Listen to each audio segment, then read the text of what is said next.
మైలవరం నియోజకవర్గంలో ఎన్నికల ప్రచారం హోరాహోరీగా జరుగుతున్నటువంటి పరిస్థితి. ముఖ్యంగా చూసుకుంటే స్థానిక ఎమ్మెల్యేగా ఉన్నటువంటి వసంత కృష్ణప్రసాద్ తనయుడు ధీమంత్ సాయి పెద్ద ఎత్తున కూడా యూత్ను సమీకరిస్తూ ఈ యొక్క క్యాంపెయిన్ నిర్వహిస్తున్నటువంటి పరిస్థితి అయితే ఉంది. రాబోయేటటువంటి ఎన్నికలకు సంబంధించి ఎలాంటి ఫలితాలు రాబోతున్నాయి, ఎలాంటి మెజార్టీ రాబోతుంది, ప్రజల్లో ఎలాంటి స్పందన ఉందనేటటువంటిది మనం తెలుసుకుందాం. సాయి గారు చెప్పండి, ప్రస్తుతం ఏంటి మీరు ఎప్పటి నుంచి క్యాంపెయిన్లో ప్రవేశించడం జరిగింది, యూత్లో ఎలాంటి స్పందన ఉంది? లాస్ట్ 10 days నుంచి నేను తిరగటం అవుతుందండి. రోజుకు ఒక టౌన్. ఇక్కడ ఈరోజు కొండపల్లి చేసాం, నేను మైలవరం తిరిగాం, ఈరోజు ఈవినింగ్ రెడ్డిగూడెం తిరగబోతున్నాం. ప్రతి ఒక్క దగ్గర కూడా చాలా మంచి రెస్పాన్స్ ఉంది. ఏ ఇంటికి వెళ్ళినా కూడా అందరూ చాలా హ్యాపీగా ఉన్నారు. అందరూ మళ్ళీ నాన్నగారే రావాలి, టీడీపీ గవర్నమెంట్కే ఓటేస్తా అని చెప్తున్నారండి.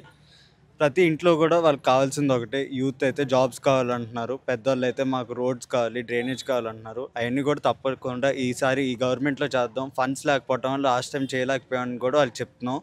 ఈసారి అన్నీ నోట్ డౌన్ చేసుకొని నాన్నగారు నోటీస్ తీసుకెళ్ళి అన్నీ అయ్యేటట్టు చూస్తామని చెప్తున్నాం అండి. అంటే ప్రస్తుతం ఎన్డీఏకి సంబంధించినటువంటి ఒక ఎజెండా ఉన్నటువంటి పరిస్థితుల్లో మేనిఫెస్టో, మినీ మేనిఫెస్టో, దానికి సంబంధించి జనాల్లో ఎలా స్పందన ఉందండి? బాబు గారు ఏదైతే సూపర్ 6 పథకాలు పెట్టారండి, అవన్నీ చాలా హెల్ప్ఫుల్ పీపుల్కి కూడా. ఏదంటే ఉమెన్కి అంత ఫ్రీ ఆర్టీసీ బస్ కానివ్వండి, లేకపోతే 18 years దాటిన ప్రతి ఒక్కరికి 1500 రూపీస్ కానివ్వండి, అన్ఎంప్లాయ్మెంట్ ఫండ్ ఏదైతే 3000 రూపీస్ ఇస్తున్నారు, త్రీ సిలిండర్స్ ఏదైతే ఇస్తున్నారు, ఇవన్నీ కూడా పీపుల్ చాలా హెల్ప్ఫుల్ అండి. ఇవన్నీ కూడా చూసి పీపుల్ యూస్ఫుల్ అని అర్థం చేసుకొని తప్పకుండా టీడీపీ గవర్నమెంట్కి ఓటేసి గెలిపిస్తారని హోప్ చేస్తాం. లాస్ట్ 5 yearsకి సంబంధించి మీ నాన్నగారు వైసీపీ ఎమ్మెల్యేగా ఉన్నటువంటి పరిస్థితి, ప్రస్తుతం అక్కడ ఏమీ అసంతృప్తి ఉన్నటువంటి పరిస్థితి మీరు గమనించడం జరిగింది. రాబోయేటటువంటి ప్రభుత్వం టీడీపీ అనుకుంటే కనుక టీడీపీ నుంచి ఏమో ఆకాంక్షిస్తున్నారు? ఇక్కడ పీపుల్ ప్రాబ్లమ్స్ చూస్తేనే అర్థం అవుతుందండి. ఇదిగో వాళ్ళు ఏదైతే రోడ్స్ లేవంటున్నారో, డ్రైనేజ్ లేవంటున్నారో, అలాంటి రీజన్స్ వల్లే నాన్నగారు ఆ పార్టీ నుంచి రావడం జరిగిందండి. నాన్నగారి చేతుల్లో ఫండ్స్ లేకపోవటం వల్ల, ఆయన అనుకుంది చేయలేకపోవటం వల్ల, ఆయన అన్హ్యాపీనెస్తో పీపుల్కి ఆయన తగ్గట్టుగా చేయలేకపోతున్నారనే దాంతో టీడీపీకి వచ్చేసి ఇక్కడ చంద్రబాబు గారి లీడర్షిప్లో అన్నీ కూడా ఫుల్ఫిల్ చేయగలరు, మైలవరం పీపుల్కి ఆయన ఫుల్గా సర్వ్ చేయగలరు అనే హోప్తో వచ్చామండి. చేస్తాం కూడా తప్పకుండా ఈసారి. అంటే కూటమికి సంబంధించి జనసేన కావచ్చు, బీజేపీ కావచ్చు ఉంటే కనుక అత్యధికంగా యూత్ ఉన్నటువంటిది, ఏదైతే రాజకీయాల్లో ఎక్కువ యువజన పార్టిసిపేషన్ ఉన్నటువంటిది జనసేనను ఎలా కలుపుకొని వెళ్తున్నారు?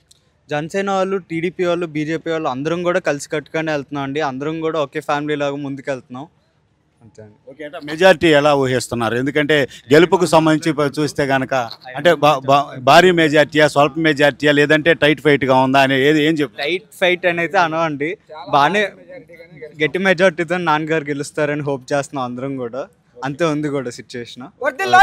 పరిస్థితి ఏదైతే మైలవరం నియోజకవర్గానికి సంబంధించి చూస్తే కనుక యూత్ జాబ్స్ కోరుకుంటున్నారు కాబట్టి డెఫినెట్గా ఈ యొక్క రాబోయే ఎన్నికల్లో చూసుకుంటే కనుక టీడీపీకి గెలిచేటటువంటి అవకాశాలు పెద్ద ఎత్తున కనిపిస్తున్నాయి. భారీ మెజార్టీతో మరలా వసంత కృష్ణప్రసాద్ గెలుపొందేటటువంటి పరిస్థితి ఉందనేటటువంటిది ఆయన తనయుడు ఆశాభావం వ్యక్తం చేస్తున్నటువంటి పరిస్థితి అయితే ఉంది. ప్రతి ఇంటికి వెళ్తున్నటువంటి క్రమంలో ప్రజలంతా కూడా విశేషంగా కూడా స్పందిస్తున్నారనేటటువంటి విషయాన్ని కూడా వ్యక్తం చేసినటువంటి పరిస్థితి. ఇది మైలవరం నియోజకవర్గంలో టీడీపీ అభ్యర్థి కృష్ణప్రసాద్కి సంబంధించినటువంటి క్యాంపెయిన్కి సంబంధించినటువంటి తాజా సమాచారం.